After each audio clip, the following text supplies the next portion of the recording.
Assalomu alaykum barchaga. Bugun sizlar bilan aso grammatikasini ko'rib chiqamiz. Video juda uzun bo'lganligi uchun videoni ikki qismga bo'lib qo'yaman. Birinchi qismda sababda foydalab keladigan shaklini ko'rib chiqamiz.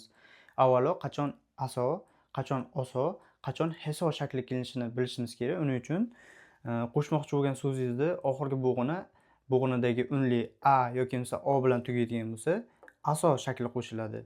Boshqa har qanday holatdagi unlilar uchun oso qo'shiladi. Fe'l yoki sifatimiz hada bilan tugaydigan bo'lsa, heso shaklida keladi. Misol gaplarga keladigan bo'lsak, mannaso pangavoyo. Ya'ni bu yoqda o'sha bo'g'inimizni unligi a bo'lganligi uchun aso birinchi shaklda mannaso bo'lib kelyapti. Ya'ni uchrashganimdan xursandman.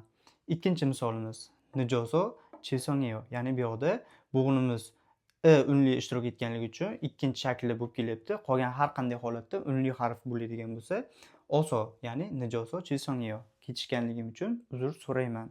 Uchinchi misolga keladigan bo'lsak, undongeso pegoneyo. Ya'ni bu yoqda uchinchi shakli fe'l yoki sifat oxiri hada bo'lib keladigan bo'lsa, tugaydigan bo'lsa, heso shakli qo'llaniladi. Sport bilan shug'ullanganligim uchun, mashq qilganligim uchun charchadim. Ikkinchi qismni kanalimizdan topishingiz mumkin. Yanada foydali ma'lumotlar uchun sahifamizga obuna bo'lishni esdan chiqarmang. Video foydali bo'lgan bo'lsa, bitta like.